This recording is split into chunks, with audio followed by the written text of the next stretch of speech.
వదిలే. దేవునికి స్తోత్రం. హల్లెలూయా. చెప్పండి, అంశం ఏంటి రోజున? ఆత్మ కలిగించు ఐక్యత, ద యూనిటీ ఆఫ్ స్పిరిట్ అని చెప్పేసి అని ఇంగ్లీష్లో మనకు రాయబడింది అన్నమాట. ఆత్మ కలిగించు ఐక్యత గురించి మనం ఈ రోజున ఈ ప్రభు సంస్కార విందులో దేవుడు మనకు అనుగ్రహించిన ఈ వాక్య సందేశమును బట్టి రెండు చేతుల పైకి చెప్తూ దేవుడి స్తోత్రం చెబుదాం. హల్లెలూయా. ఇంకొంచెం బిగ్గరగా చెప్పగలరా? పరలోకమునకు మన స్వరం వినబడేట్టుగా చెప్పుదాం. చాలా మంచిదండి. చదవండి, అందరూ పరిశుద్ధ గ్రంథము తెరిచి ఏకకంఠముతో చదువుదాం. ఎఫెసీయులకు రాసిన పత్రిక 4వ అధ్యాయము 1వ వచనం చదవండి. కాబట్టి మీరు సమాధానము అను బంధము చేత ఆత్మ కలిగించు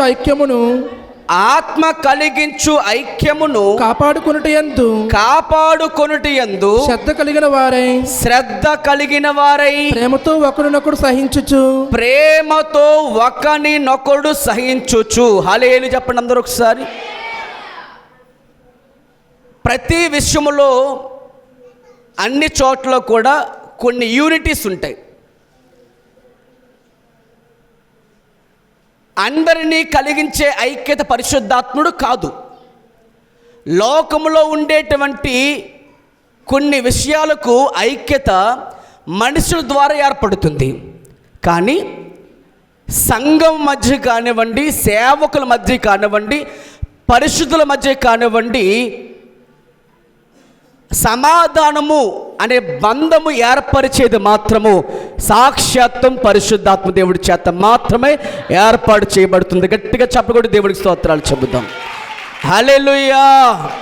ద యూనిట్ ఆఫ్ స్పిరిట్ ఏమిటంటే పరిశుద్ధాత్మ దేవుడు సంఘములో ఉన్న సహవాసుల మధ్య, సంఘములో ఉన్న సేవకుల మధ్య, సంఘములో ఉన్న పెద్దల మధ్య, సంఘములో ఉన్న విశ్వాసుల మధ్య, ఆరాధికుల మధ్య, వాయిద్యకారుల మధ్య, చప్పట్లు కొట్టేవారి మధ్య, పరిచయం చేసేవారి మధ్య, అందరి మధ్యన కూడా దేవుడు ఒక మనస్సును ఏకపరచాలి అంటే, సమాధానపరచాలంటే, ఆ బంధం ఏర్పాటు చేయబడాలంటే దానికి ఎవరు సహాయం కావాలంటే పరిశుద్ధాత్మ దేవుడే మనకు ఆత్మ కలిగించు ఐక్యత మనకి ఇవ్వాలి. దేవుడికి స్తోత్రం చెప్పండి అందరూ కూడా. హల్లెలూయా. ఈ రోజున ఈ ఆత్మ కలిగించే ఐక్యత గురించి మనమందరము కూడా దేవుని బిడ్డలుగా, పరిశుద్ధులుగా ఈ రోజున ప్రభు సంస్కారం మీద తీసుకుంటున్న మనమందరము కూడా ఇట్టి ఆత్మ కలిగించే ఐక్యతలో మనల్ని మనం సమాధాన పరుచుకుందుము గాక. దేవుడే ఐక్యపరచును గాక. దేవుడు అనేకత తొలగించి మనందరినీ కూడా సహోదర భావంతో నింపునుగాక. హల్లెలూయా. మనకు ఐక్యత అన్నప్పుడు ఒక మాట గుర్తొస్తుంది పరిశుద్ధ లేఖనంలో, పాత నిబంధనలో. ఏమిటి? ఎస్, చదవండి ఆ మాట. కీర్తనల గ్రంథం అధ్యాయం చెప్పగలరు ఎవరైనా? 133వ అధ్యాయము, అంతేనా? 1వ వచనం చదవండి. సహోదరులు ఐక్యత కలిగి నివసించుట ఎంత మేలు, ఎంత మనోహరము. చెప్పండి మీ పక్కవారు చెప్పండి అన్నమాట. సహోదరులు, సెకండ్ చెప్పండి అమ్మా, మీ పక్కవారిని చూసి చెప్పండి. చెప్పండి, ఏం చెప్తారు? సహోదరులు ఐక్యత కలిగి నివసించడం ఎంతో మేలు, అది ఎంతో మనోహరము, అది ఎంతో మనోహరము, అది మనకు చాలా మేలు, అది మనకు ఆశీర్వాదం. నిజంగా నమ్మితే దేవునికి స్తోత్రం చెప్పండి బిగ్గరగా. కాబట్టి సహోదరు మధ్య ఏముండాలంట? ఐక్యత ఉండాలి. అదే మాట ఇక్కడ అంటున్నారు. సహోదరులు ఐక్యత కలిగి ఏ విషయాల్లో? పాటలు పాడే విషయంలో మాత్రమే కాదు, ప్రార్థించే విషయంలో మాత్రమే కాదు, చప్పలు కొట్టే విషయంలో మాత్రమే కాదు, ప్రార్థించే విషయంలో మాత్రమే కాదు, వాయించే విషయంలో మాత్రమే కాదు, అన్ని విషయాలు కూడా ఆత్మ కలిగించే ఐక్యత మనమందరం కూడా కాపాడుకుందుముగాక. అందరి దగ్గరగా స్తోత్రం చేద్దాం అందరూ కూడా. హల్లెలూయా. ఎందుకంటే మనకు సమాధానం లేకుండా, మనకు ఐక్యత లేకుండా ప్రభు బలిలో చేయవేస్తే అయోగ్యముగా తీసుకున్నట్లే. అనేక్యతతో ఉండి, అసమాధానముతో ఉండి, వాదనలతో ఉండి, ఇరువురి మధ్య సఖ్యత లేని వారుగా ఉండి, ఇరువురి మధ్య ప్రేమనే బంధము లేని వారుగా ఉండి ప్రభువల్ల చేయవేస్తే అది మనకు ఆశీర్వాదము కాదు. కాబట్టి వాక్యం చెప్తున్నమాట ఈ రోజున ఆత్మ కలిగించే ఐక్యతను మీరు కాపాడుకోవాలి. స్తోత్రం చెప్పండి అందరూ బిగ్గరగా. హల్లెలూయా. దేవునికి అందరూ స్తోత్రం చేద్దామా. యేసుక్రీస్తు ప్రభువారి కాలంలో కూడా దేవునికి ఇష్టం కాకుండా యేసు ప్రభువారితో పాటు తిరుగుతూనే, యేసు ప్రభువారితో పాటు సహవాసం చేస్తూనే, యేసు ప్రభువారితో పాటు ప్రభువుల్లో చేయవేసినటువంటి ఇస్కరియోతు యోధ హృదయంలో దేవునికి చోటు లేదు. ఆయన ఏం చేశాడు? ఆయన ఐక్యత లేకుండానే తీసుకోవడానికి ఇష్టపడ్డాడు. కానీ ఏమైంది? అతనిలోనికి దురాత్మ ప్రవేశించింది. కాబట్టి అట్టి అనేకత కూలిపోవునుగాక, అట్టి అసమాధానము దేవుడి నామం పేరట అది పూర్తిగా కాల్చివేయబడునుగాక. దేవుడు అందరికీ సమాధానం ఇచ్చి ఐక్యపరిచే ఆత్మ దేవుడి ఉదయకాలం అందరికీ అనుగ్రహించునుగాక. అందరు బిగ్గరగా స్తోత్రం చెప్పండి ఒకసారి. హల్లెలూయా. దేవునికి స్తోత్రం. సహోదరులు ఐక్యత కలిగి నివసించుట ఎంత మేలు, ఎంత మనోహరము అని దాని కింద 2 ఎగ్జాంపుల్స్ ఆయన రాసిచ్చారు. ఏమిటవి? అది తల మీద పొయ్యబడి అహరోను గడ్డము మీదగా కారి అతని అంగీల అంచు వరకు దిగజారిన పరిమళ తైలం వలె ఉండును. సియోను కొండల మీదకి. మొదటి ఉదాహరణ ఏమిటంటే తైలము అనగా నూనె అహరోను తల మీద వేసినప్పుడు అదేమైందట? తల మీద పోయబడినటువంటి ఆ అహరోనుకు ఆ తైలం ఏమైందట? గడ్డం మీదగా కారింది. తల మీద పోయబడిన ఆ అహరోనుకి వేసినటువంటి ఆ తైలము గడ్డం మీదగా కారి అది అంగీలకు అంచుల వరకు ఏమైందట? అది దిగజారిన పరిమళ తైలముగా ఉందట. దేవునికి స్తోత్రం. దాని అర్థం ఏంటంటే, ఇప్పుడు ఇదే వెంట్రుకలకు నూనె పెట్టకుండా, ఇదే వెంట్రుకలకు తైలం రాయకుండా ఉంచేస్తే ఏమవుతుంది? ఇది గాలి వేయగానే ఎగురుతుంది. నూనె పోస్తే ఏమవుతుంది? ఎగరడం ఉండదు, విడివిడిగా ఉండవు, అన్నీ కూడా కలిసిపోతాయి. దేవునికి స్తోత్రం. అదేవిధంగా తల మీద పోయబడిన ఆ తైలము ఎలాగైతే అన్నిటినీ కూడా ఐక్యపరిచిందో, ఈ వెంట్రుకలన్నీ కూడా విడివిడిగా ఉన్న వెంట్రుకలన్నీ కూడా కలిసి సమూహంగా ఉన్న వెంట్రుకలుగా ఎలాగైతే ఐక్యపరచబడ్డాయో, గడ్డం మీదుగా కారినటువంటి ఈ తైలము కూడా అనేక వెంట్రుకలు కలిగిన ఈ వెంట్రుకలు దూరంగా ఉన్న వెంట్రుకలు ఐక్యపరచబడిన రీతిగా ఎలాగా తైలము చేత మనమును అనేకులమైన మన మందిరమును ఒక్క శరీరమునకు మనందరము కూడా అవయవములే ఉన్నాము. కాబట్టి మనము అట్టైక్యత పొందుకుందుముగాక. అందుకే భక్తులు ఏమన్నారంటే, అది తల మీద పోయబడిన అహరోను గడ్డం మీదగా కారిన తైలము అది అంచుల వరకు, అంగీ అంచు వరకు దిగజారిన పరిమళ తైలముగా ఉంటుందంట. దేవునికి స్తోత్రము కలుగునుగాక. ఇక 2వ ఉదాహరణ చూడండి, 3వ వచనం చదువుదాం. సియోను కొండల మీదకు దిగవచ్చు, హెర్మోను మంచు వలె ఉండును, ఆశీర్వాదమును శాశ్వత జీవమును అచ్చట ఉండవలెనని యెహోవా సెలవిచ్చుచున్నాడు. దేవుని గట్టిగా స్తోత్రం చెప్పండి ఒకసారి. హల్లెలూయా. మొదటి ఉదాహరణ ఏమిటి? పోయబడిన తైలము ఎలాగ ఐక్యపరిచిందో మనమును పోయబడిన పరిమళ తైలమైన అభిషేకమైన పరిశుద్ధాత్మ చేత మనందరము కూడా ఐక్యపరచుదుముగాక, ఐక్యపరచబడుదుముగాక. 2వ ఉదాహరణ ఏమంటున్నారంటే ఇక్కడ చూడండి, సియోను కొండల మీద ఏమండి ఎదురుగా కనిపిస్తున్న కొండలు ఎలా ఉంటాయి? మామూలుగా చూస్తే ఎత్తు పల్లాలు ఉంటాయి, ఎగుడు దిగుడు ఉంటాయి. అయితే ఈ సియోను కొండ మీదకు వచ్చిన ఆ హెర్మోను మంచు వలన ఏమవుతుంది? కొన్నిసార్లు అంటే కొండలు కూడా సమానంగా కనిపిస్తాయి. దేవునికి స్తోత్రం. ఎత్తు బలాలు ఉంటాయా? ఎగుడు దిగుంటుందా? నేను ఎక్కువ నేను తక్కువ ఉంటాయా? ఏముండవు. ఎందుకంటే ఆ మంచు వల్ల ఆ కొండ కూడా సమానంగా కనిపిస్తుంది తప్ప నేను ఎక్కువ, నేను తక్కువ, నేను హెచ్చైన వాడని, నువ్వు తగ్గించబడిన వాడువు, అది ఏమి కూడా ఉండదు. పరిశుద్ధాత్మ దేవుడు ఐక్యపరిస్తే, ఐక్య కలిగజేస్తే, సమాధానపరిస్తే, సమాధానమైన బంధము చేత ఐక్యత ఆయన ఇస్తే గనక ఎవరిలోనూ హెచ్చు తగ్గులు ఉండవు. అందరిని దేవుడు సమాధానపరిచి ఐక్యపరిచే కృపను మనకు దేవుడు అనుగ్రహిస్తాడు. దేవునికి స్తోత్రం కలిగి ఉండగాక.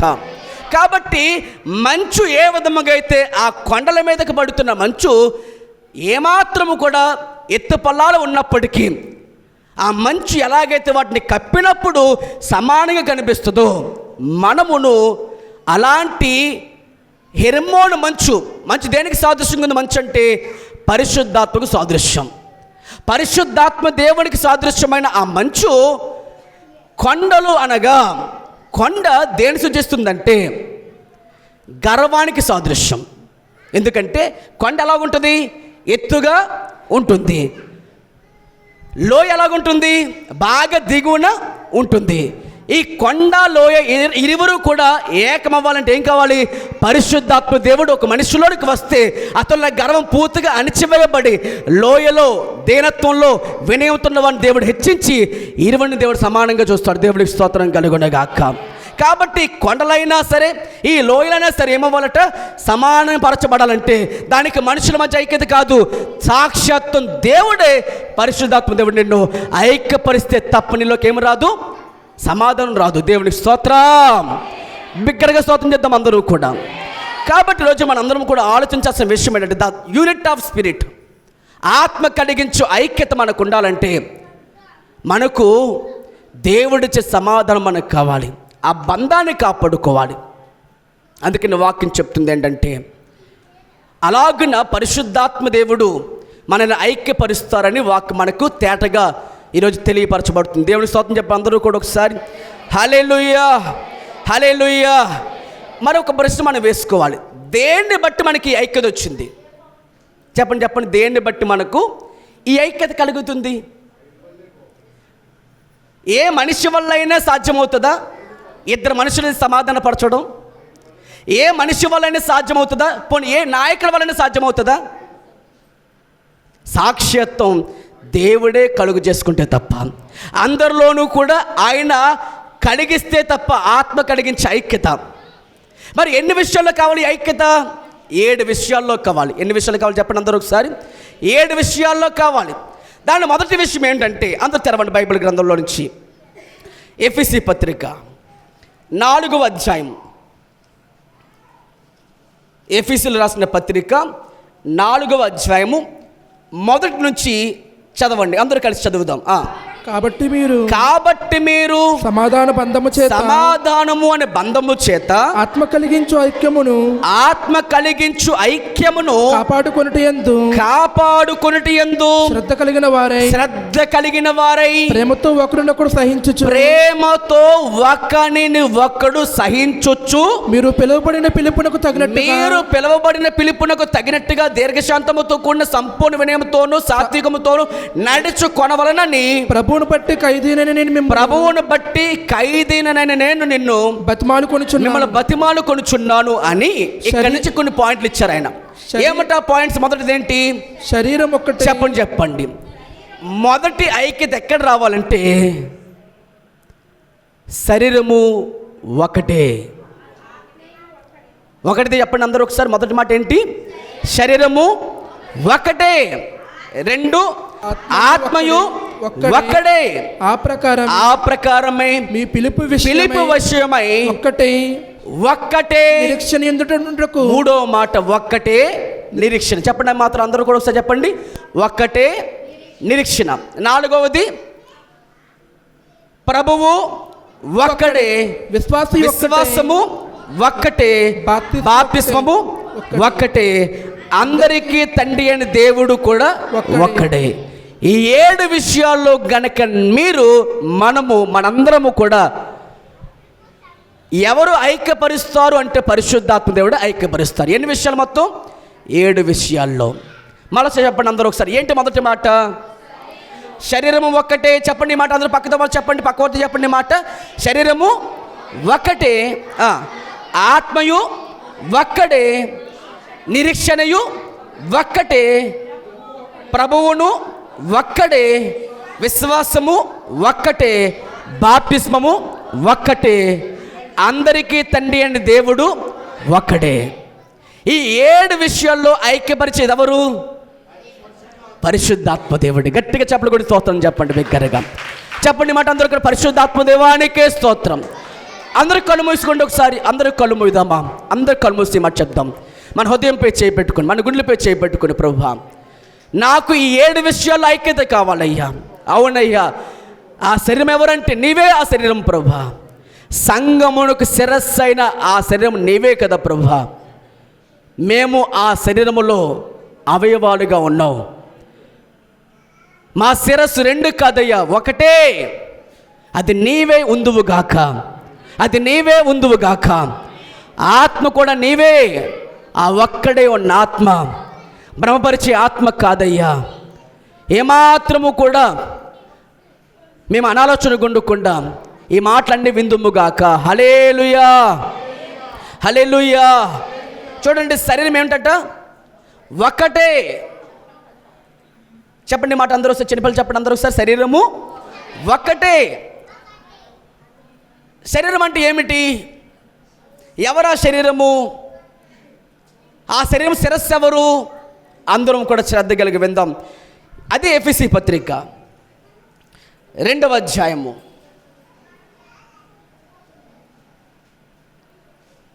15వ వచనం చదవండి.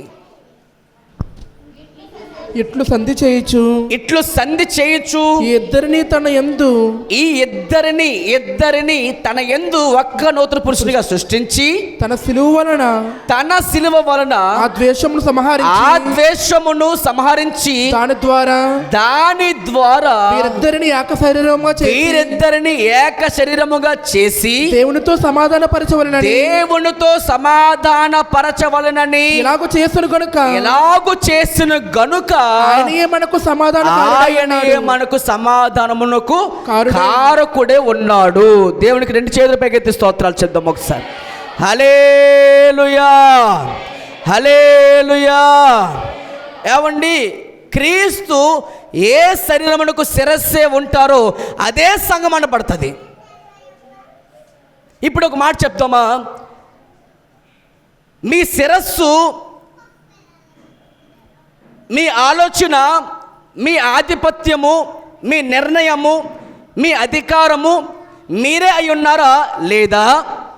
కొన్ని గృహాలకు బయట రాసిన మాట ఏమిటంటే, ఈ గృహమునకు క్రీస్తే అధిపతి అన్నట్లుగా, అధిపతి అనగా నా గృహానికి, నా జీవితానికి, నా హృదయానికి, నాకు దేవుడే అధిపతి అన్నట్లుగా వ్యవహరిస్తున్నామా?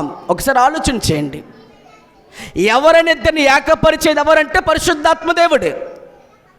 ఎవరైనా ఇద్దరి మధ్య ఏక మనస్సు కలగాలంటే ఆ ఏకపరిచేది ఎవరంటే పరిశుద్ధాత్మ దేవుడే. ఇప్పుడు ఆ శరీరానికి ఏం కావాలంటే ఐక్యత పరచబడాలంటే, ఒక నూతన సృష్టిగా మార్చబడాలంటే, దేవుడితో సమాధానముగా ఉండాలంటే సమాధానకర్త అని దేవుడు మనందరినీ కూడా సమాధానపరచునుగాక. హల్లెలూయా. అదే ఎఫెసీ పత్రిక 4:16 కూడా చదవండి. ఎఫెసీ పత్రిక 4:16.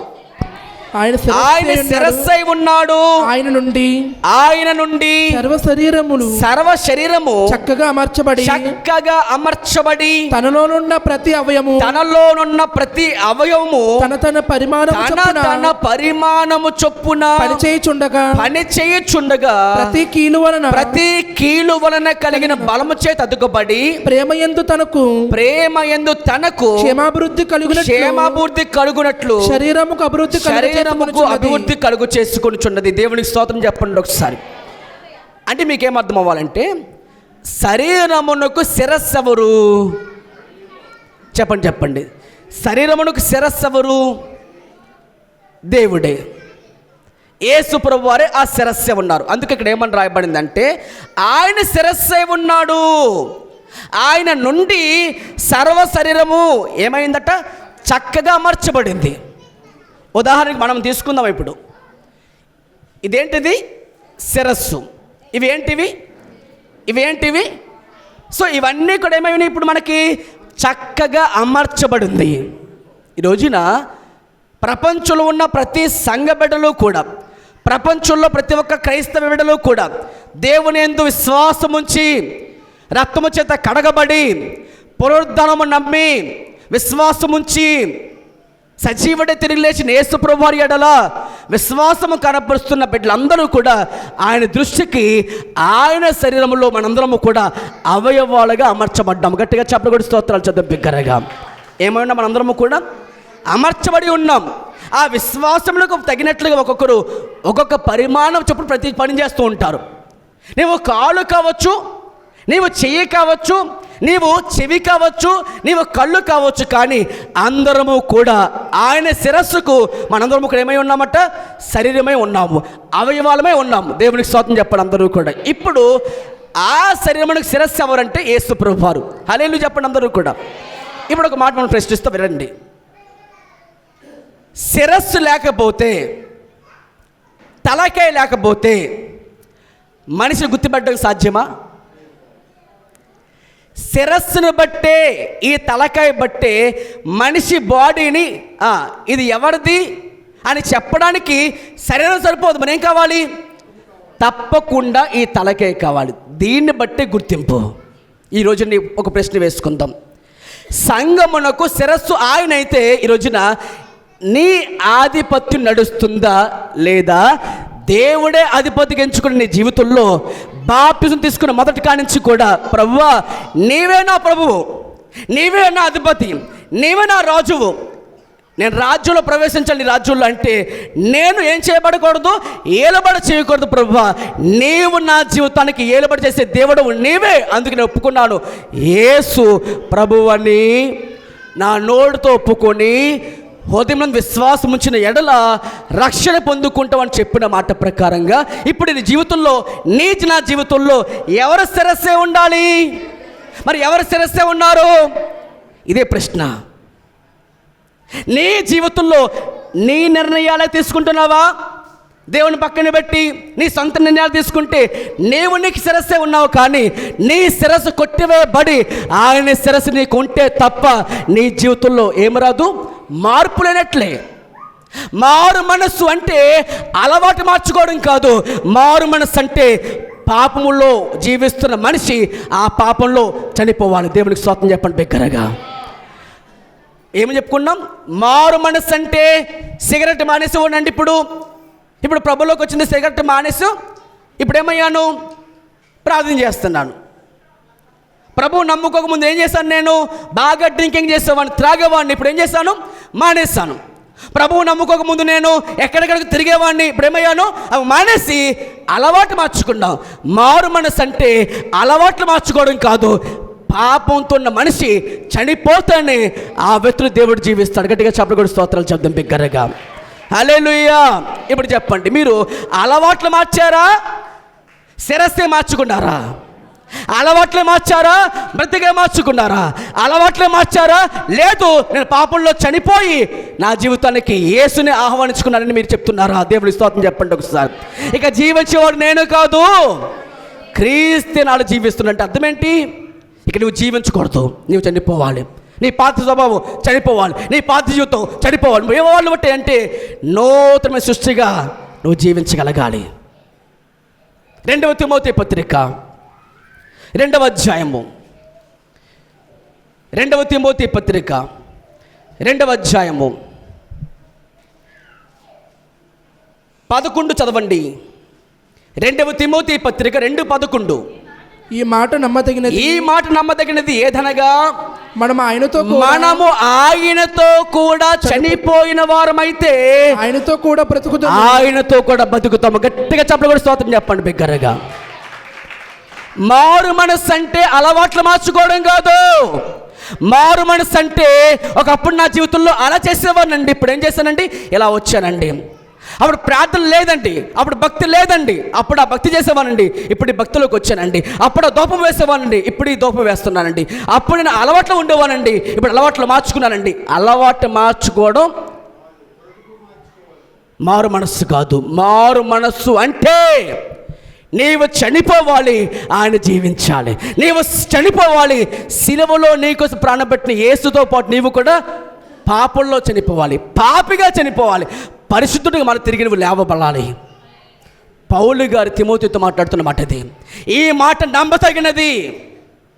ఏమిటో నమ్మదగిన మాట అనగా మనము ఆయనతో కూడా ఏమవ్వాలట, చనిపోవాలి. బాప్తిస్మం అంటే అదే. బాప్తిస్మం అంటే అర్థం ఏంటి? యేసుతో పాటు చనిపోయాము. నీ పాప జీవితము చనిపోయింది, మరలా ఆ పాత జీవితం మరలా తిరిగి రాకూడదు అనేది బాప్తిస్మంకు ఉన్నటువంటి అమూల్యమైన విషయం. రోమాపత్రిక అందరూ తెరవండి. రోమాపత్రిక 6వ అధ్యాయం. రోమాపత్రిక 6వ అధ్యాయము 3వ వచనం చదవండి. క్రీస్తు యేసులోనికి బాప్తిసం పొందిన మనమందరమును ఆయన మరణములోనికి బాప్తిసం పొందుతున్న మీరు ఎరుగురా. ఆయన మరణంలోనికి బాప్తిసం పొందిన వారమని మీరు ఎరుగురా. మీకు తెలియదా? కాబట్టి మీకు తెలిసేది లేదా? మీకేం తెలిసింది? ఏం తెలియాలి ఈ రోజున మీకు? శరీరము ఒక్కటే అయితే, ఆ శరీరానికి శిరస్సు యేసయ్యే అయితే, ఈ రోజున చాలాసార్లు నీ నిర్ణయాలే ఏలుబడి చేస్తున్నాయి. నీ కుటుంబంలో కానీ, నీ పిల్లల్లో కానీ బాప్తిసం తీసుకున్న తర్వాత కూడా నీవే ఎక్కువ నీ ఆధిపత్యం జరిగిస్తున్నావు. కారణం చెప్పనా? నీ శిరస్సు కొట్టివేయబడలేదు, ఆయన శిరస్సు నీ మీదకి రాలేదు. నువ్వు చనిపోలేదు, ఇంకా బ్రతుకుతున్నావు, నీ జీవితంలో బ్రతుకుతున్నావు. పేరు మార్చుకున్నావు కానీ తీరు మార్చుకోలే. పేరు మార్చుకున్నావు కానీ బ్రతుకు మార్చుకోలే. పేరు మార్చుకున్నావు కానీ నీ జీవిత విధానము మార్చుకోలే. కారణం ఏంటి? అలవాట్లు మార్చుకున్నావు కదా పాస్టర్ అనుకుంటే కాదు. అలవాట్లు కాదు, నీ పాప జీవితం పూర్తి ఏమైపోవాలి? సమాధి చేయబడితేనే నీలో ఆయన జీవిస్తాడు. గట్టిగా చెప్పలు కూడా దేవుని స్తోత్రం చెప్తే బిగ్గరగా మనిషి చదవండి అన్నమాట. క్రీస్తు యేసులోనికి బాప్తిసం పొందిన మనం అందరమును ఆయన మరణములోనికి. ఎందుకు మరణించారు ఆయన? ఏ పాపం అయితే మనిషిని నరకాన్ని తీసుకువెళ్తుందో ఆ నరకానికి తీసుకువెళ్ళకుండా దేవుడు లోకమును ఎంతో ప్రేమించి తన అద్వితీయ కుమారుడు యేసు ప్రభువారి యందు విశ్వాసం ప్రతి వాడును నశించక నిత్య జీవం ఉందటి కొరకే మన దేవుడు తన ప్రేమ చేత సిలువలో మన కోసం ప్రాణం పెట్టారు. ఆ ప్రేమ నీకు అర్థమైతే ఇక నీ జీవితంలో నేను జీవించిన ప్రభువా, ఇక నా జీవితానికి నీవే ఆధారము, ఇక నా జీవితం నీవే ఆశ్రయము, నేను జీవించకూడదు ప్రభువా అని నీకు ఆలోచన వస్తుంది. దేవుని స్తోత్రం చేద్దాం ఒకసారి. హల్లెలూయా, హల్లెలూయా. కాబట్టి మన జీవితంలో ప్రభు చెప్తున్న మాట ఏమిటనగా, నీకు శిరస్సు క్రీస్తు అయితే, ఎప్పుడైతే నువ్వు నీ శిరస్సును తీసివేసుకుంటావో అప్పుడే ఆయన నీ జీవితానికి ఏలుబడిగా మార్చబడతాడండి. అప్పుడు ఆయనే మన జీవితంలో ఆయన నీకు ఆలోచన మొదలు పెడతాడు. నిన్ను ఆత్మానుసారంగా నడిపించేది కూడా పరిశుద్ధాత్మ దేవుడే. దేవుని స్తోత్రం చెప్తాం బిగ్గరగా అందరూ కూడా. హల్లెలూయా, హల్లెలూయా. శిరస్సు అధికారానికి, శిరస్సు యజమానికి సాదృశ్యంగా కనిపిస్తున్నాయి. ఒక ఇంటికి యజమానిగా ఉంటే ఆ ఇంటికి ఉన్నటువంటి దాసులు పనివారు ఏం చేయాలి? యజమాని చెప్పిన మాట ఎవరు వినాలి? యజమాని చెప్పిన మాట దాసులు వినాలి. Yes or no? అంతేనా? మరి మనం ఏం చేస్తామంటే, ప్రభువా నాకు ఇల్లు కావాలి, చేసి పెడితే నేను నిన్ను నమ్ముతాను, లేకపోతే నేను నిన్ను నమ్మను. అప్పుడు దేవుడు అంటాడు ఆతలపో అంటాడు. అంతే కదా? నాకు ఇంకోటి కావాలి ప్రభువా, నువ్వు నాకు చేస్తే నువ్వు నా దేవుడివి, లేకపోతే నువ్వు నా దేవుడు. అప్పుడేమవుతావు? నీ నిర్ణయాలు ఆయన చెప్తే నువ్వు యజమాని, మరి ఆయన నీకెవరు ఇప్పుడు? ఆయన నీ దాసుడా, ఆయన నీ పనివాడా, ఆయన నీ సేవకుడా? అంటే ఏమవుతుంది? ఇప్పుడు నీ శిరస్సు నీ ఉంచుకొని నా జీవితంలో నువ్వు చేస్తే నువ్వు నా దేవుడు అంటే దాని అర్థం ఏంటి? ఇంకా జీవించేది నీవే కానీ ఆయన కాదు. నీ జీవితం శిరస్సు ఎవరంటే నీవే కానీ ఆయన కాదు. కావట్లేదు. కారణం ఏంటి? నీ నిర్ణయం, నీ ఆలోచన నేనే కనిపించాలనుకుంటున్నావు. కానీ పౌలు గారు అంటారు, నేను కాదయ్యా, జీవించేవాడిక నేను కాదు, క్రీస్తే నాలో జీవిస్తున్నాడు. బ్రతుకుంటే క్రీస్తే, చావైతే లాభమే. అంటే అధికారం ఎవరికి ఇచ్చాడని పూర్తిగాని నా సర్వాధికారం నీకే. ఒక ఉద్యోగం చేసినా నీకు అధికారం ఇస్తున్నా ప్రభువా, ఒక వ్యాపారం మొదలుపెట్టినా నీకు అధికారం ఇస్తున్నా ప్రభు. ఎక్కడ ఉన్నా కానీ శతాధిపతి అంటాడు, నేను ఒకటి రమ్మంటే వస్తాడు, నా దాసులు ఎవరిని ఒక రమ్మంటే వస్తాడు, పొమ్మంటే అది యజమాని అంటే. దేవుడి స్తోత్రం. మరి మనం ఏం చేస్తున్నాం? యజమాని నిజంగా నీ కుటుంబానికి యేసయ్యే గనుకైతే, శిరస్సు నీకు ఆయనే గనుకైతే, నువ్వు వినాల్సిన మాట ఏమిటంట అంటే, నీ దాసుడిగా నేను ఆడకిస్తా ప్రభువా, నీ దాసుడిగా నీ కటాక్షం దాటిపోకుండా చూడు ప్రభువా అని అడిగే స్థాయికి రావాలి. కానీ నేను చెప్తున్నాను, మరి నువ్వు చేస్తావా అన్నట్టుగా మనం ఆయనకి ఏం ఇవ్వకూడదు, ఆర్డర్ ఇవ్వకూడదు. ఇది ఎంతమంది ఉన్నావు ఆర్డర్ ఇచ్చేవాళ్ళుగా? ఇది మనం ఎంతమంది అలాగే ఉంటున్నాము ప్రార్థన చేసినప్పుడు, నాకు అది చేయ ప్రభా, నాకు ఇది చేయ ప్రభా, నీకు ఇది చేయ ప్రభా. ఒక విషయం చెప్పండి, నీవు ఆయన అధికారంగా అప్పగించుకుంటే, నీకు శిరస్సు కనుక ఆయనే కనుక అయితే, తప్పకుండా ఆయన జీవితంలో ఆయనే జోక్యం చేసుకుని నడిపించేది ఇంకా ఆయనే అయి ఉంటాడు. దేవుడికి స్తోత్రం చెప్పండి బిగ్గరగా. హల్లెలూయా. ఇప్పుడు చెప్పు ఈ మాట ప్రకారంగా, శిరస్సు నీవే ఉన్నావా, నీ కుటుంబానికి నీవే ఉన్నావా, లేకపోతే దేవుడే ఉన్నారా? ఇంటి మీద వెనకాల రాయడం కాదు, ఈ గృహానికి క్రీస్తే అధిపతి. నీవు ఉండకూడదు, ఎవరుండాలి? దేవుడి ఆధిపత్యం జరిగించబడాలి. దేవుడికి బిగ్గరగా స్తోత్రం చెప్పండి అందరూ కూడా. హల్లెలూయా, హల్లెలూయా, హల్లెలూయా. అందుకే ప్రభు అన్నారు ఏమంటే, ప్రభువా ప్రభువా అంటే అర్థం ఏంటి? మై లార్డ్, మై లార్డ్ అంటే అర్థం ఏంటి? మా అధికారి అని అడగడం. ప్రభువా ప్రభువా అని పిలిచి ప్రతివాడును నవాడు కాదు, నా తండ్రి చిత్తం చెప్పు నా నెరవేర్చేవాడే అతడు పరలోక రాజ్యంలో ప్రవేశిస్తాడు. గట్టిగా చప్పట్లు కొట్టి దేవుని స్తోత్రం చేద్దాం బిగ్గరగా. హల్లెలూయా. కాబట్టి అలవాట్లు మార్చుకోవడం వల్ల, ఆచరణ మార్చుకోవడం వల్ల, భక్తి విధానం మార్చుకోవడం ద్వారా, పాటలు నేర్చుకోవడం మాట ద్వారా మాత్రమే నేను నా అధికారం పూర్తిగా యేసయ్యకి అప్పగించుకున్నంటే భ్రమ మాత్రమే. మీ నిర్ణయాలు యేసయ్యకి అప్పగిస్తున్నారా నిజంగానే? మీ పని చేసుకున్నప్పుడు ఎవరి దగ్గరికి వెళ్ళి ఆ పని ఈ పని ఆ రకంగా ఈ రకంగా చేయమని వారు చెప్తూ ఉంటే, వారు మాట విని చేస్తున్నామని అర్థం ఏంటి? నీ శిరస్సు నీ పక్కింటి వాళ్ళు అయి ఉంటారు, నీ శిరస్సు వాళ్ళు ఎవరో అయి ఉంటారు, కానీ దేవుడు అయి ఉన్నారా? అయి లేరు. కాబట్టి ప్రభు వల్ల తీసుకుంటున్నామంటే ఆయన ఆత్మని ఐక్యపరచడం అర్థం ఏమంటే, నీ శిరస్సు నీవై ఉండకూడదు, ఆయన మాత్రం అయి ఉండాలి. దేవునికి స్తోత్రం. ఎందుకనగా శరీరం ఒక్కటే. దేవునికి బిగ్గరగా స్తోత్రం చెప్పండి అందరూ కూడా. హల్లెలూయా, హల్లెలూయా, హల్లెలూయా. పరిశుద్ధ లేఖనాలు తెరిచి అందరూ కూడా రోమాపత్రిక 10వ అధ్యాయము 9-10 చదవండి. రోమాపత్రిక 10వ అధ్యాయము 9-10 అదేదనగా యేసు ప్రభువని మీరు అక్కడ గ్యాప్ చూసారా? యేసు ప్రభువని అంటే రక్షకుడైన యేసు ప్రభువాన్ని జీవితంలో ఏం చేసుకోవాలంట? ప్రభువుగా, అధిపతిగా, రాజుగా, అధికారిగా, యజమానుడిగా నువ్వు ఆధిపత్యం ఎప్పుడైతే ఆయనకి అప్పగిస్తావో, నీ నోటితో ఒప్పుకొని దేవుడు మృతులలో నుండి ఆయన లేపనని నీ హృదయమందు విశ్వాసించిన యెడల, నీ హృదయం ఎప్పుడైతే విశ్వాసం ఉంచుతావో నువ్వు రక్షింపబడుతావు. అప్పుడే నువ్వేమవుతున్నావట? రక్షించబడుతున్నావు. దేవునికి బిగ్గరగా స్తోత్రం చెప్పండి బిగ్గరగా. హల్లెలూయా, హల్లెలూయా. దేవునికి స్తోత్రము కలుగునుగాక. కాబట్టి మనము చనిపోవాలంటే అర్థం ఏంటి? మన పాపములో చనిపోవాలి, మన గర్వము చనిపోవాలి, మన దురాశ చనిపోవాలి, మన అహంకారము చనిపోవాలి, మన స్వార్థము చనిపోవాలి. అసలు నేను అనేది ఏమవ్వాలి? చనిపోవాలి. నేను కాదు, నీవే నా జీవితమునకు ప్రభువు అని అంటేనే దేవుడిని జీవితంలో అన్ని విషయాలు దేవుడిని జీవితంలో కార్యములు జరిగించునుగాక. అదే రోమాపత్రిక 6వ అధ్యాయం చదవండి. రోమాపత్రిక 6వ అధ్యాయము 6వ వచనం చదవండి. ఏమనగా 5 కూడా చదవమ్మా, 5, 6 కూడా చదవండి.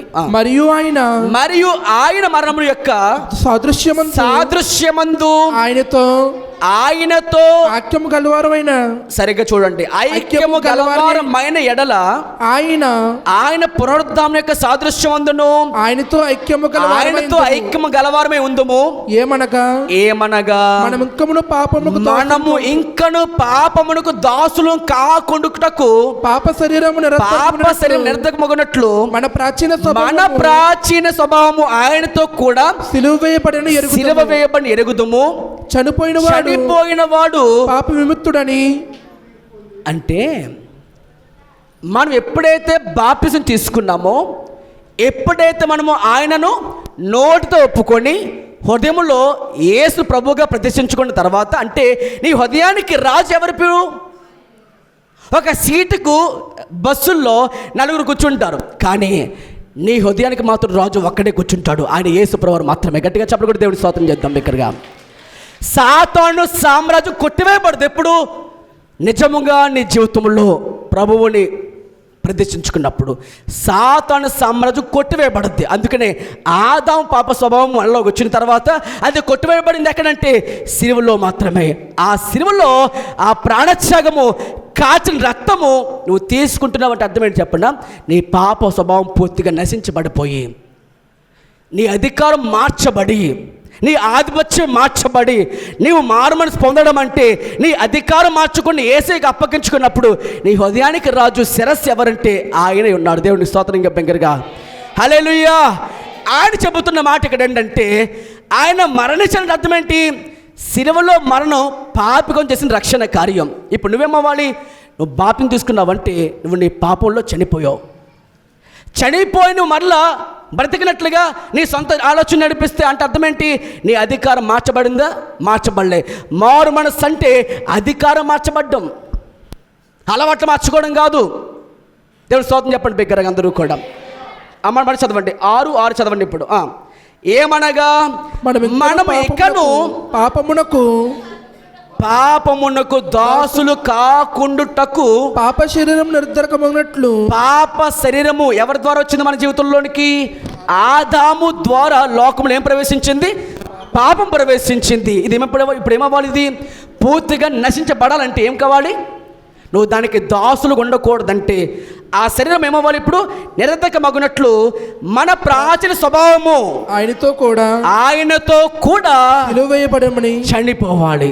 సిలువేయబడితే ఏమవుద్ది? చనిపోతుంది.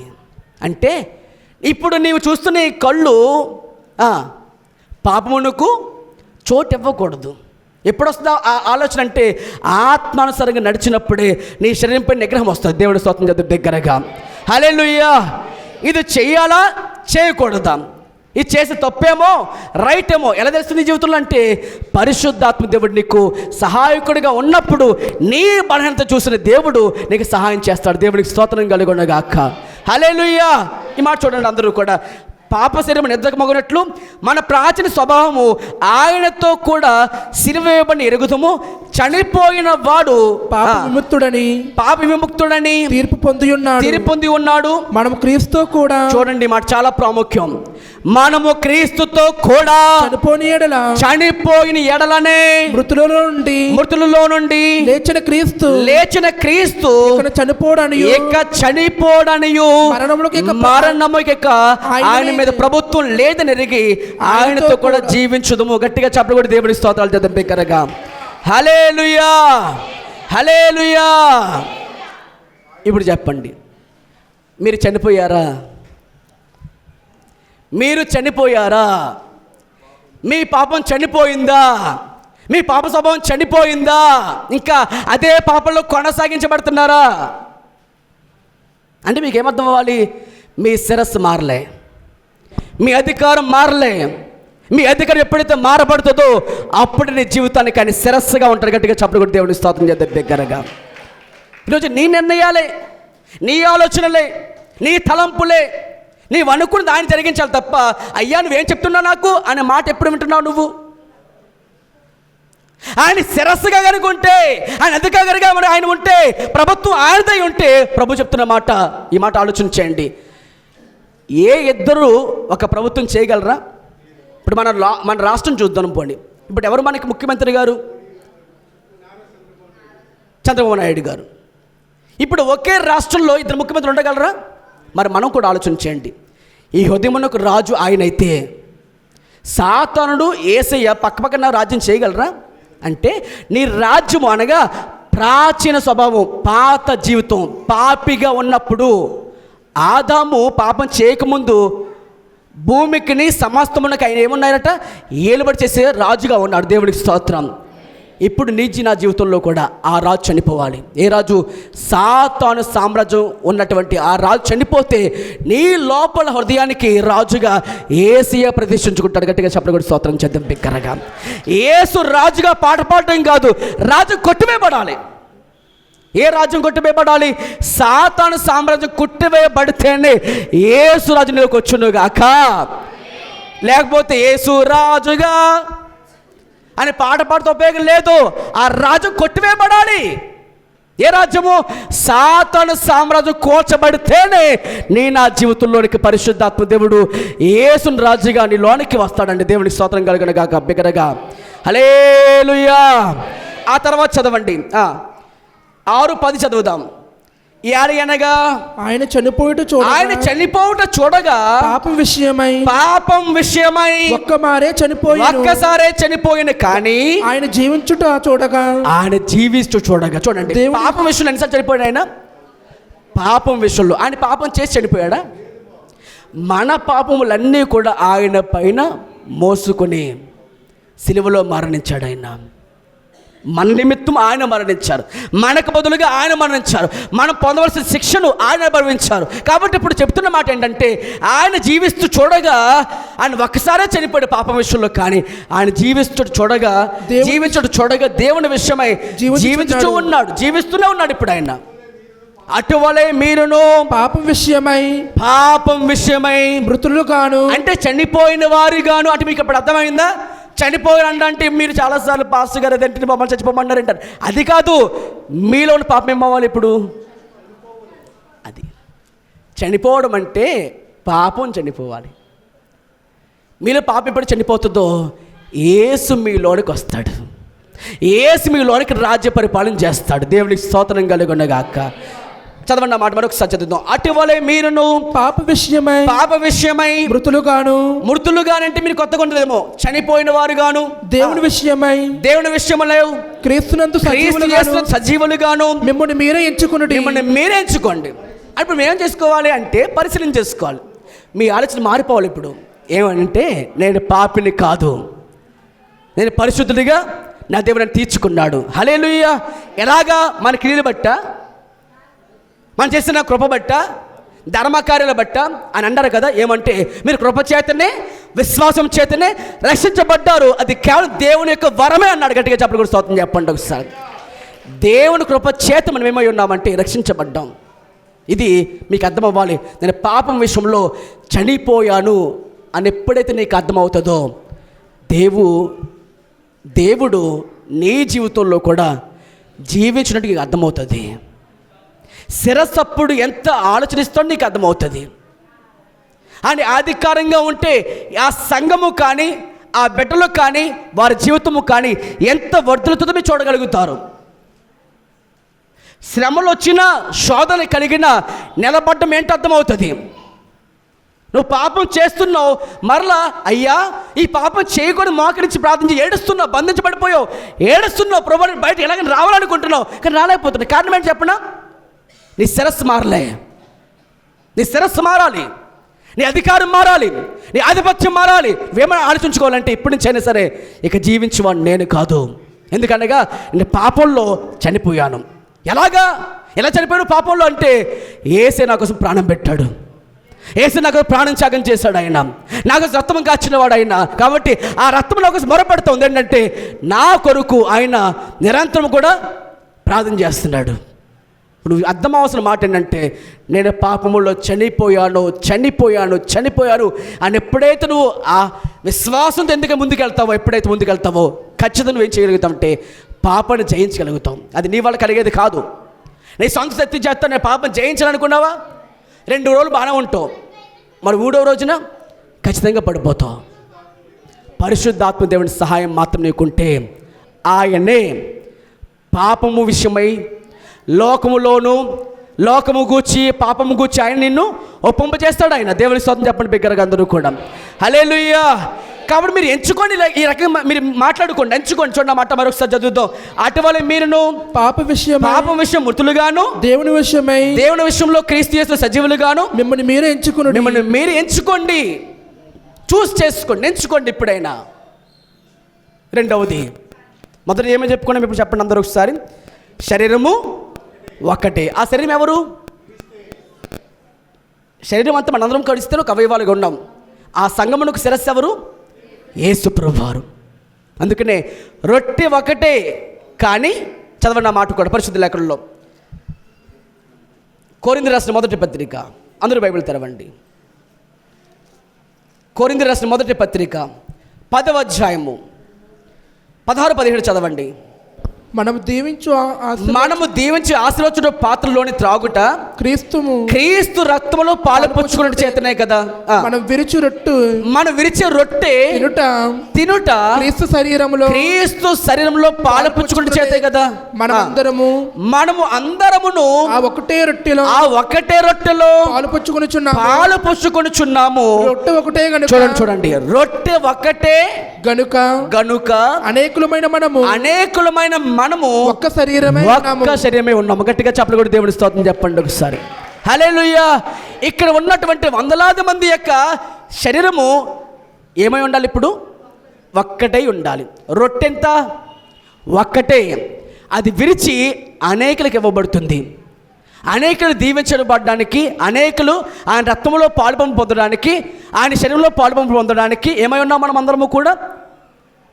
ఎలాగైతే దాన్ని తీసుకోవడానికి ఇష్టపడుతున్నామో ప్రభు ఏమంటున్నారంటే ఆ రొట్టె ఒకటి. అలాగనే మనమందరము కూడా అనేక అవయవాలు అన్నప్పటికీ ఆయనలోన ఒక శరీరమై ఉన్నాం. దేవుని స్తోత్రం చెప్పండి బిగ్గరగా.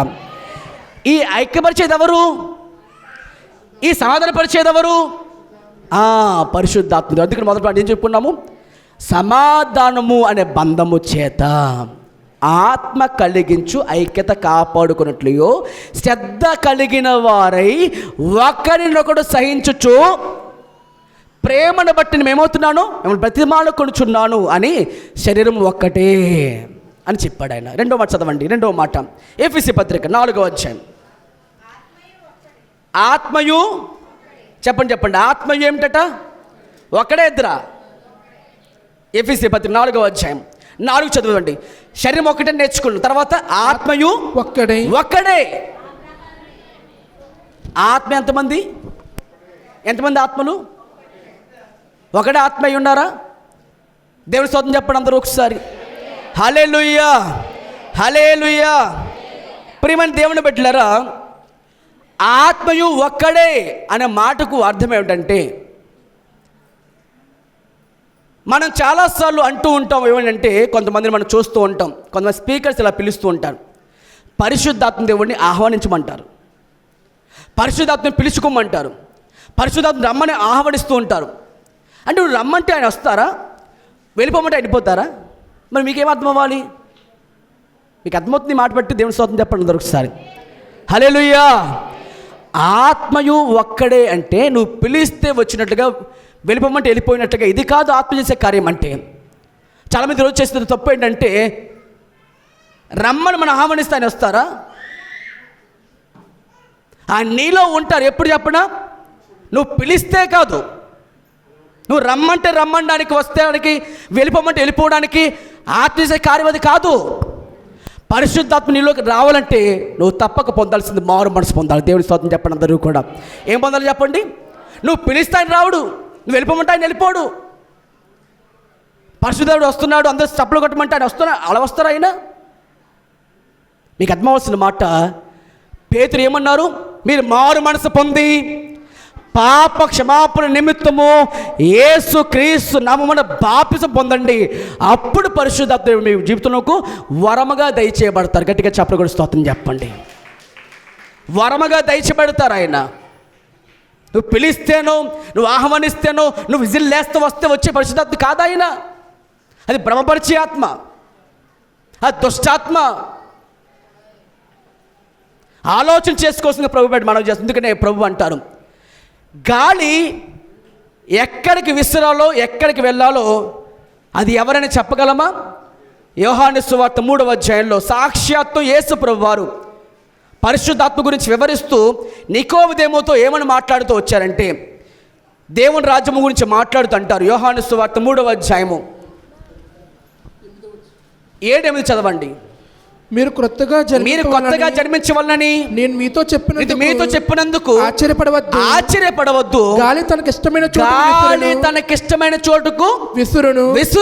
నీవు దాని శబ్దము వినునే కానీ అది ఎక్కడి నుండి వచ్చును, ఎక్కడికి పోవును నీకు తెలియదు. అది మనకు తెలియదు. పరిశుద్ధాత్మ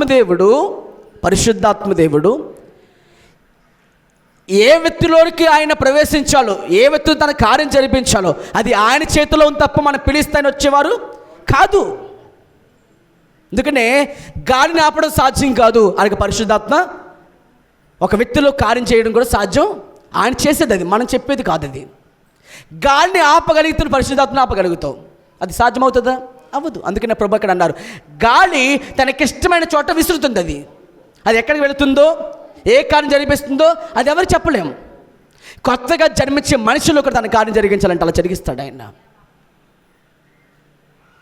అందుకనే మనందరం కూడా ఆలోచించాల్సినమాట. అందుకే ప్రభు చెప్తూ వచ్చారు ఏమంటే, లూకాసు 12:49 చదవండి. లూకాసు వార్త 12వ అధ్యాయము 49 చదవండి. లూకాసు వార్త 12వ అధ్యాయము 49. నేను భూమి మీద అగ్ని వేయవచ్చి తిని అది ఇది వరకే రగులుకొని మండవలనని ఎంతో కోరుచున్నాను. అయితే నేను పొందవలసిన బాప్తిసం ఉన్నది. యేసుక్రీస్తు ప్రభువారు పొందవలసిన బాప్తిసం ఒకటి ఉందట. అది నెరవేరే వరకు నేను ఎంతో ఇబ్బంది పడుచున్నాను. అందరూ స్తోత్రం చెప్పండి, అందరూ బిగ్గరగా. దీని అర్థం ఏంటి? ఇది ఒకవేళ అక్షరంగా చదివితే ఏమర్థమవుతుంది? పరలోకం దేవుడు ఏం చేస్తున్నట్టు అగ్ని వేస్తారట. ఇది అర్థం చేసుకోవడానికి నీకు అర్థమవ్వదు. కానీ పరిశుద్ధ సహాయం కోరుకుంటే ఇక్కడ ఏమర్థమవుతుందంటే, అగ్ని ఎవరంటే పరిశుద్ధాత్మ దేవుడు. దేవుడు స్తోత్రం చెప్పండి అందరూ ఒకసారి. ఇక్కడ ఏమని మాట చూడండి అన్నమాట. నేను భూమి మీద అగ్ని వేయవచ్చి తిని అది ఇదివరకే రగులుకొని మండవని ఎంతో ఆశపడుచుని కోరుచున్నాడు. అయితే నేను పొందవలసిన బాప్తిస్మం ఒకటి ఉంది. ఏంటో బాప్తిస్మము? శిలువ మరణము. ఏమిటో బాప్తిస్మము? శ్రమల అనుభవము. యేసు ప్రభువారు శిలువలో మరణం పొందకుండా పరిశుద్ధ దేవుడి లోకం రావడం సాధ్యమైందా? పెంతెకోస్తు రోజున 40వ రోజున పరలోకం దిగి వచ్చిన పరిశుద్ధాత్మ దేవుడు వారందరి మీద ఏమయ్యారట? ఎంతమంది మేడగదిలో ప్రార్థించారో ఆ 120 మంది మీదకు ఎవరు వచ్చారు? ఆ 120 మంది మీదకు పరిశుద్ధాత్మ దేవుడు అగ్నిగా దిగి వచ్చారు. దేవుడు స్తోత్రం చెప్పండి బిగ్గరగా అందరూ కూడా. హల్లెలూయా. అంత అర్థం ఏంటి? యేసు ప్రభువారు శ్రమలో పాలుపంపులు పొందకపోతే, ఆయన మరణంలో పాలుపంపులు పొందకపోతే, ఆయన మరణించకపోతే, రక్తము కాచకపోతే పరిశుద్ధాత్మ దేవుడు రావడము సాధ్యం కాదు. అలాగనే మనమును పాపముల్లో చనిపోకుండా, మనమును శిలువలో చేసిన త్యాగం నమ్మకుండా, విశ్వాసము లేకుండా మనమును పరిశుద్ధాత్మ పొందడము సాధ్యము కాదు. పాప క్షమాపణ నిమిత్తమై బాప్తిసం పొందుకుంటే యేసు నామములో అప్పుడే మనం ఆ వరం పొందుకుంటాం. యేసు వారి కాలంలో ఏమనుకున్నారంటే, ఆయన ఇదివరకే రావాలని కోరుకున్నాను పరిశుద్ధాత్మ దేవుని, కానీ నేను పొందవలసిన బాప్తిసం ఒకటి ఉండిపోయింది. నేను పొందవలసిన బాప్తిస్మమే శ్రమల బాప్తిస్మం. నేను పొందవలసిన బాప్తిస్మమే శిలువ బాప్తిస్మం. నేను పొందవలసిన బాప్తిస్మమే శిలువ మరణం. ఆ మరణం పొందితేనే ఆయన లోకమునకు వస్తారు. జరిగింది జరగలేదా? ఇప్పటికీ పరిశుద్ధాత్మ దేవుడి సహాయము మనకు ఉంది కాబట్టి ఈ మాట మనం వినగలుగుతున్నాం. దేవుని స్తోత్రం చేద్దాం బిగ్గరగా. హల్లెలూయా, హల్లెలూయా, హల్లెలూయా. ఎప్పుడందరూ బిగ్గరగా దేవుని స్తోత్రం కలుగునుగాక. హల్లెలూయా. కాబట్టి పరిశుద్ధాత్మ దేవుడు మన జీవితంలోనికి ఎప్పుడైతే ఆహ్వానించబడుతున్నారో అప్పుడే మన జీవితంలో పాపములు మనం మరణించిన వారం అవుతున్నాం. ఇది రావాలని చెప్పి యేసుక్రీస్తు ప్రభువు ఎంతో కోరుకున్నారు. కానీ ఒక విషయం, పరిశుద్ధాత్మ మీదకి వచ్చినప్పుడు ఏం పొందుకుంటావు? శక్తిని పొందుకుంటావు. దేవునికి స్తోత్రం చెప్పమంటే బిగ్గరగా హల్లెలూయా, హల్లెలూయా. అంటే దేనిపై శక్తి పొందుకుంటాం మనము? చెప్పండి ఎవరైనా, దేనిపై శక్తి పొందుకుంటాం? పాపం విషయంలో మనం శక్తిని పొందుకుంటాం. పాపం చేయకుండా ఆపడం కోసం నియంత్రణ మనకు వస్తుంది. మనలో ఏలుబడి మనం చేయకుండా ఆ నియంత్రణ ప్రభు మనకి ఇస్తారు. ఆ శక్తి మనం పొందుకోవాలంటే, ఆ బలం మనం పొందుకోవాలంటే ప్రభు చెప్తున్న మాట ఏంటంటే, మనము మన జీవితంలో ఎలాగైతే ఆయనను పరిశుద్ధం మీ మీదకి వచ్చినప్పుడు ఎలాగైతే నాకు సాక్షిగా మారుతారన్నారో, మీ జీవితంలో మీరు కాదు ఇక నేను జీవిస్తానని ఎలాగే చెప్తూ వచ్చారో, మనం మన జీవితంలో ఆయనను మన జీవితంలో ఎప్పుడైతే ఆయన వస్తాం మన జీవితంలోకి వస్తారో మనం ఏమవుతాం? అప్పుడు శక్తిని పొందుకుంటాం. ఇది ఆత్మయు ఒక్కడే. ఇక మూడో మాట ముగించుకుందాం. మూడో మాట, ఒక్కటై ఉన్న నిరీక్షణ. అందరూ చెప్పండి మాట అందరూ కూడా, ఒక్కటై ఉన్న నిరీక్షణ. రోమాపత్రిక 8వ అధ్యాయం 24 చదవండి. రోమాపత్రిక 8వ అధ్యాయము 24 వచ్చిన చదవండి. ఏలయనగా మనము నిరీక్షణ కలిగిన వారమై రక్షించబడితిమి. నిరీక్షించబడినది కనబడినప్పుడు నిరీక్షణతో పని ఉండదు. తాను చూచుచున్న దాని కొరకు ఎవడు నిరీక్షించును? మనము చూడని దాని కొరకు నిరీక్షించిన ఎడల ఓపికతో దాని కొరకు కనిపెట్టుదుము. దేవునికి బిగ్గరగా స్తోత్రం చెప్పాలి అందరూ కూడా. హల్లెలూయా, హల్లెలూయా. మీరు స్పష్టంగా అర్థం చేసుకుంటున్నారా చదువుతున్నప్పుడు? లేదా పాస్టర్ గారంటే ఆకలేసేస్తుందండి, ఇంకొక అరగంట అయిపోతే ప్రభుత్వ భోజనం చేసేసుకొని ఇంటికి వెళ్ళిపోతాం అనుకుంటున్నారా? దేవుడు మీతో మాట, దేవుడు స్తోత్రం చెప్పండి అందరూ కూడా. అమ్మా స్వరాలు తగ్గిపోయినటి, అరిచేది నేను. అందరి దగ్గరికి స్తోత్రం చెప్పండి అందరూ కూడా. హల్లెలూయా. పరిశుద్ధాత్ముడు మనతో మాట్లాడుచున్న శ్రద్ధ కలిగి మాటలు విందామండి. ఎక్కడ ఏమని రాయబడిందంటే చూడండి, మరొకసారి చదువుదాం. ఏలయనగా మనము నిరీక్షణ కలవారమే రక్షించబడ్డాం. ఏమై రక్షించబడ్డామంటే మనం నిరీక్షణ కలవారమే. నిరీక్షణ అంటే అర్థం ఏంటి? నిరీక్షణ అంటే, నిరీక్షణ అనగా కనిపెట్టడం, నిరీక్షణ అనగా ఎదురు చూడడం. అంటే చూడండి, మనము ఆ తర్వాత చదవండి, నిరీక్షించబడేది కనబడినప్పుడు నిరీక్షణతో పని ఉండదు. మీరు ఎవరి కోసమో కనిపెడుతున్నారు. మీ ఇంట్లో ఫంక్షన్ జరుగుతుంది, మీ ఇంటికి ఎవరో వస్తా అన్నారు, కనిపెడుతూ ఉన్నారు. ఆ కారు ఆగింది, పలానా చోట అన్నారు. మీరు గారు అడ్రస్ చెప్పారు, ఎక్కడ అన్నారు? పలానా పెడబక్తి అండి, పలానా గుడి దగ్గర అండి, చర్చి దగ్గర అని చెప్పన్నారు. ఇప్పుడు ఏం చేస్తారు వాళ్ళు?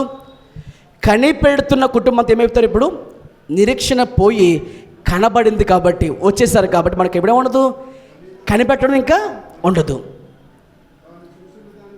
దీన్ని కొంతమంది ఎలా అర్థం చేసుకున్నారంటే, మీకు పెళ్ళి అవ్వాలా? కనిపెట్టండి, కళ్ళు మూసుకోండి, ప్రార్థన చేయండి. ఎలాంటి భర్త నీకు కావాలి? కొన్ని కోట్లు వస్తూ ఆస్తున్న మనిషి కావాలా? తెల్లగా ఉండాలా? మీ కారు కావాలా? మీ కారు ఏ కలర్ కావాలి? BMW కావాలా? బ్లాక్ కలర్ కావాలా? సైజ్ ఎంత కావాలి? ఇదా? ఇక అబ్బాయి కావాలి పెళ్ళికి, అల్లుడు కావాలా? హైట్ ఉండాలా? 6 అడుగులు ఉండాలా? 7 అడుగులు ఉండాలా? ఇది నిరీక్షణ. అది అక్షరార్థంగా తీసుకుంటే అది నీకు అది నిరీక్షణ. ఏంటంటే ఆలోచించండి మాట, అది ఏమవుతుంది చెప్పనా? కనబడే దానిపై నువ్వు ఎప్పుడైతే, అంటే కంటికి కనిపిస్తుందో నిరీక్షణ చేస్తే, అంటే కంటికి కనిపిస్తున్న ఇల్లు ఎవరిదో చూసో నేను కూడా ఇల్లు కట్టుకోవాలి, ఇదేంటిది? ఆశ. మరెక్కువైతే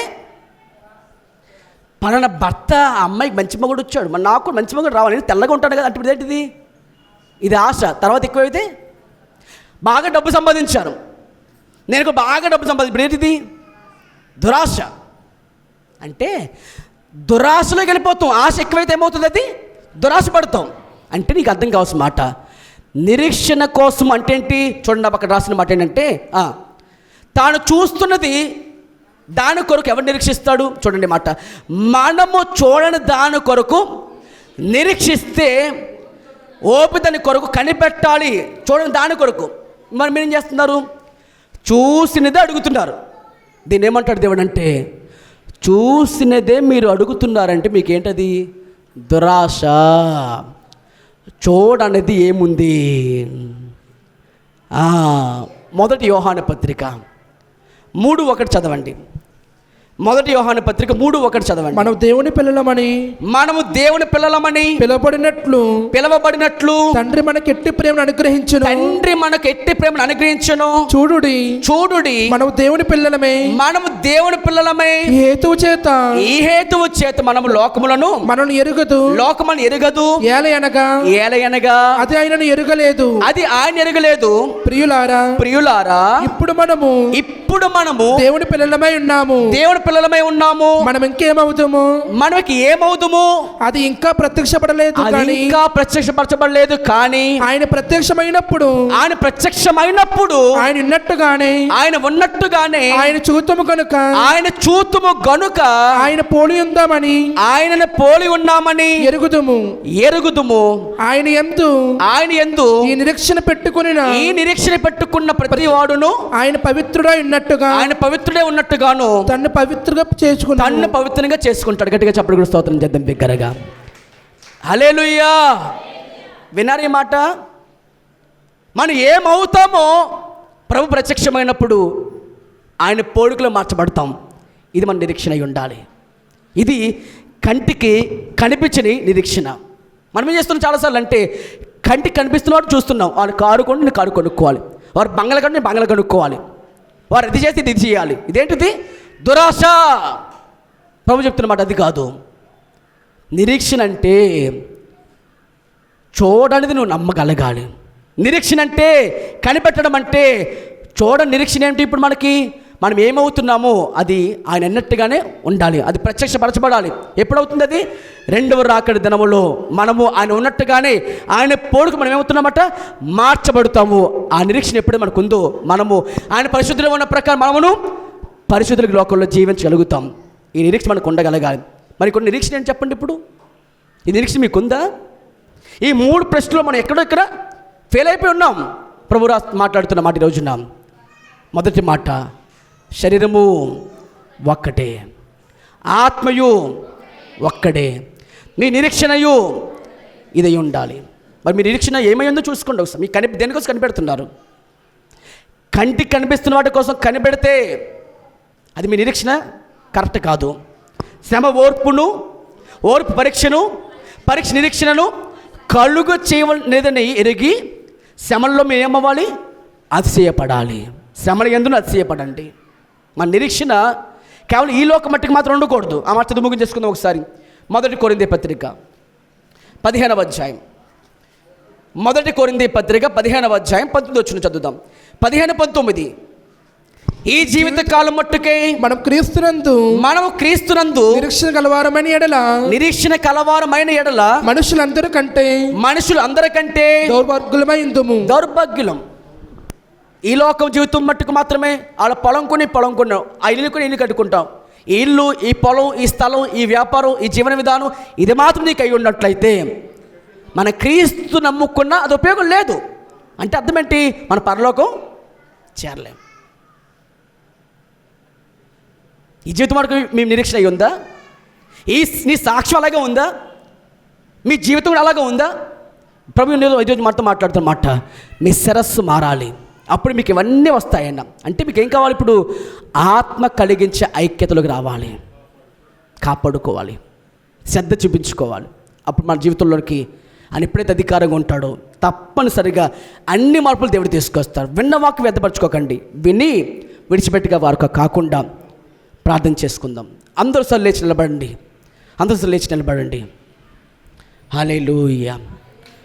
హల్లెలూయా.